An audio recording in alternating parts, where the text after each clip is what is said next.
জাকলিন মুস্তাকৰ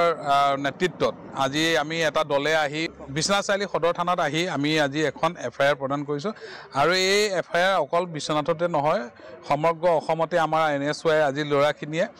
গৈ প্ৰত্যেকখন থানাতে আচলতে এজাহাৰ দিছে শম্ভুনাথ সিং উপাচাৰ্য তেজপুৰ ইউনিভাৰ্চিটি তেখেতৰ ওপৰত আজি এই এফআইআৰ প্ৰদান কৰা হৈছে আৰু আপোনালোকে সকলোৱে জানে শেহতীয়াভাৱে যি আন্দোলন হৈ আছে আজি তেজপুৰ বিশ্ববিদ্যালয়ত আজি 80 দিন অতিক্ৰম কৰিলে কিন্তু এই ক্ষেত্ৰত কেন্দ্ৰীয় চৰকাৰে হওক বা ৰাজ্য চৰকাৰে হওক বা কোনো আসলে যি ধৰণে আসলে গুৰুত্ব দিব লাগিছিল তেজপুৰ বিশ্ববিদ্যালয়ৰ যিটো শৈক্ষিক পৰিৱেশ এই পৰিৱেশটো কিন্তু লাহে লাহে আজি 80 দিন অতিক্ৰম কৰিছে তো পৰিৱেশটো পুনৰ এটা স্বাভাৱিক অৱস্থালৈ ঘূৰাই আনাৰ ক্ষেত্ৰত আসলতে চৰকাৰ দুইখনে আসলে গুৰুত্ব আৰোপ কৰিব লাগিছিল আমাৰ নেতা গৌৰৱ গগৈ ডাঙৰীয়া ইতিমধ্যে ভাৰতবৰ্ষৰ প্ৰধানমন্ত্ৰী নৰেন্দ্ৰ মোদীলৈ কিন্তু পত্ৰ প্ৰেৰণ কৰিছে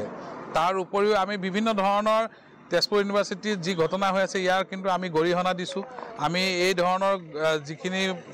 কাম কাজ আসলে শম্ভুনাথ সিঙে যি ধৰণে কৰিছে সেইখিনি কেলেংকাৰীয়ে হওক বা তেওঁ অসমৰ প্ৰাণৰ শিল্পী জুবিন গাৰ্গৰ যি অনুষ্ঠান এই অনুষ্ঠান তেওঁ পাতিবলৈও তাত দিয়া নাই তেনে ধৰণৰ এজন মন মানসিকতাৰ ব্যক্তিয়ে